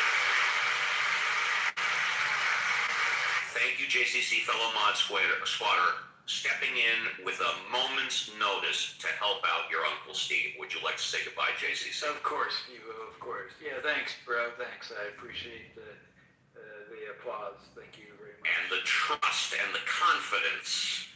I appreciate that. So yeah, great room, great show, good discussions. A lot of things said, not necessarily all in agreement, but I think we are leaving here today without hating one another, but hopefully understanding one another. And that is the whole premise of having these dialogues, to just come to an understanding. And my understanding is people have beliefs. Some people don't believe what other people believe. And that is the whole premise of having the belief in a God. It is a mental construct. I'm never here to tell people not to believe. I just like to understand why they believe. I don't. I'm convinced it doesn't exist. I can be mistaken. Until I'm demonstrated to be mistaken, I'm not going to change my stance. When it comes to morals, the golden rule is the best rule to follow, And that is definitely pre-Christianity. And I think we are living by that golden rule. And I think if we keep doing it, I think we will all find a way to get along. And that's all I want to say. Let's all get along, folks. Thank you, Royvis. We're at the end of the show. Any closing thoughts? Would you like to say goodbye, Royvis? Goodbye, everyone. Hope you have a marvelous day. Thank you, Royvis. Best to you and your fam bam. First class escort to the VIP. Reverend Scott, would you like to say goodbye? Any closing thoughts, Reverend Scott? Yeah, I've just had a really rough weekend, and thanks for keeping me in the community. And don't worry about it. We can talk about it after the show if you want. You guys have been incredibly gracious. Thank you. I don't mean to interrupt you, but I mean, we can talk about it after the show if you wish. You got it. Richard, would you like to say goodbye with closing thoughts? Yes, Uncle Steve, I thought this was a great show. I appreciate you jumping in and protecting me from that I wasn't lying. The guy, what was his name, Prophet, when he said, I appreciate your support. You're always that way. You don't let your mod squad down. I had a great show. I enjoyed everybody, and have a good week, everybody. Thank you. And last but not least, our fearless founder of the Atheism House. Alfonso, would you like to say goodbye? Closing thoughts, Alfonso. Alfonso going once. Alfonso going twice. Alfonso sold. The show is done, everybody. On behalf of my mod squad, we wish all of you and all of your families a great remainder of your weekend. We will be back next Saturday, 10 a.m. to 1 p.m. Pacific Standard Time with another edition of Ask Uncle Steve. And again on Sunday, same time, 7 a.m. to 10 a.m. Pacific Standard Time with Ask the Atheist. It has been an amazing show, and I can't thank the Mod Squad enough for supporting and believing in me, because I support and believe them. The Mod Squad has always been free to come and go as they please, but when they're here, it's sort of like someone coined it a year or two ago, Uncle Steve's Militia. They can come and go as they please, but when they're here, they have to follow the rules. And the reason why they do that is because they trust me, generally, and I trust them. I hope all of you in the audience, especially the nieces and nephews, have found today's show to be both entertaining as well as educational. Take care, and goodbye.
Imagine that these are the people you gotta call and get validation from. Friends on the app that you never met. Where are your friends? Where is your friends? Where are your friends?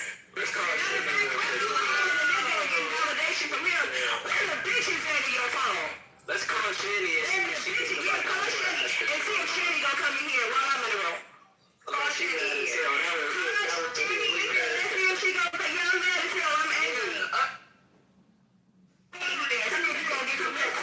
Because when you thought y'all was finna judge me, you were wrong. Why did you send me a photo saying you got all of that, but you still edited it? What they sent you?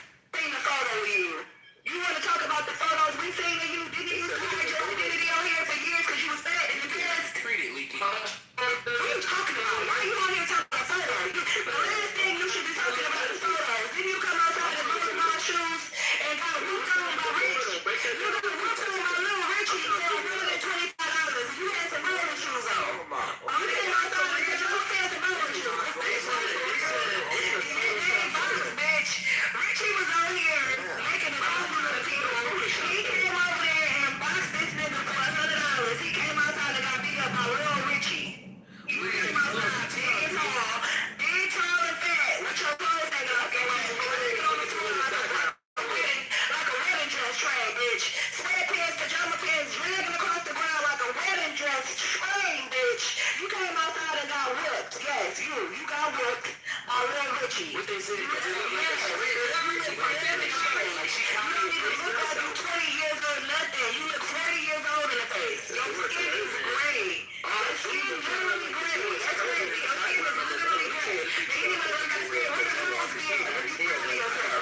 When you proud of yourself, when you get a little bit of money to buy some weed and get some shit, and you be FaceTime and he ain't even show him, where do the bitches be at? Girl, you ain't got no bitch be on your phone, you wanna get validation from them? What they said, I'm talking to you about what I'm saying. I think you want to say about me. You didn't hear talking about, they told me, yeah. I'm in here talking about what you got to say about what I'm saying. What you got to say about what I'm saying? That's what I'm saying. You can't come to me. I'm big and bold as a motherfucker. But when them tactics work on me, I think you are a I think you got low self-esteem. I think you broke. I think you a virgin. I think that you are socially awkward. I think you grew up on the internet. It's nothing you can tell me about you because I already came to these conclusions before I came to this room. So now what you want to tell me? Because you wasted my time. You wasted my time, fat bitch. You wasted my time, fat loose skin nerdy bitch. What you wanted to tell me that was so great? I treat you every time I run into you. So what you want to tell me that was different? What you want to do with me today? Your Photoshop. What are you going to do with me today? Your Photoshop. Are you going to come here and answer to you saying that I'm not a real person? The door is bending in the PTR. You thought that I was going to come here and answer to Leaky? Yeah, but you didn't meet me today. Listen, I want you in here. Hey, Leaky, I don't know where you live at because I don't care about you. But go and get up and get your slacks on and go to church. You need to get off of this app a little bit. Bring you out there. He's already fucking and calling that bitch that you like. She's fucking. That bitch is fucking. Everybody fucking with you. Mission accomplished. Get up to the hill. Go find you some people in the real world. Go get you some oxygen. Drink you a gallon of water today. Go for a walk. Get some sun. Your skin turning gray. You vitamin D deficient. Damn. You need to interact with people in real life. You socially awkward.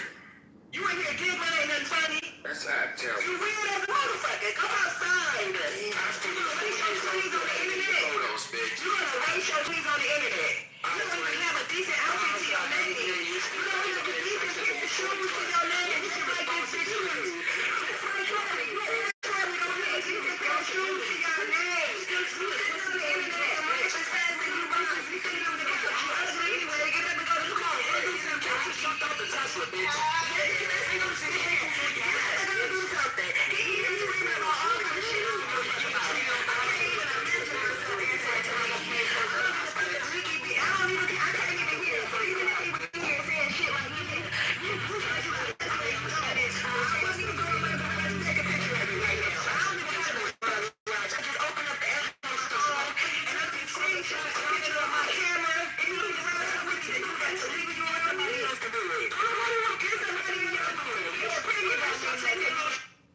What do you call it? Well, I would say that a lot of people had their reservations. Even I did initially. When I first heard of Donald Trump, I was a Ted Cruz guy at first because I just didn't trust the guy. It took me a while to. This was 2016. This is way back when. But initially, I was reserved to the guy. I'm not going to sit here and lie to you, Samoa. I bet you were too. It took you a while. It took a lot of people. Absolutely. Okay, well then you have blind trust that people have to show themselves for a while first, and so I'm not afraid to admit that at first I was apprehensive of Trump, because like I said, I didn't know I didn't want an entertainer. I wanted a president that actually does his job and is tough and strong, and he's passed with flying colors better than my expectations in a lot of ways. And so, that's something that, a lot of people felt, and so there's nothing against J.D. Vance for doing that, but the thing that I didn't like about Marco Rubio did, and I still don't hate the guy for it, it's politics, but the swamp, the status quo Republicans, the Jeb Bushes, the Bush family, the fucking swamp, the McCains, the John McCain, the Lindsey Grahams, the fucking The status quo did not want Donald Trump in there. Nobody wanted him in there. They laughed about it. And then when it started to become clear that he was a powerhouse, they tried sabotaging him at every turn. And when people started dropping like flies, when they realized they couldn't prop up Jeb Bush to take over the mantle like the old days, who did they task to fight Donald Trump? It was little Marco Rubio. And and Marco, I'm not saying he was, completely at fault for this because he wanted that spot, but he absolutely was trying to help sabotage Donald Trump and was hoping that, that the status quo was praying that they could at least keep the normal status quo if they could just get Marco Rubio in there. And that didn't work. Donald Trump ended up winning, luckily. But that's the thing. Nothing like that happened with J.D. Vance. Okay, J.D. Vance didn't have that type of thing. He earned his way up there. With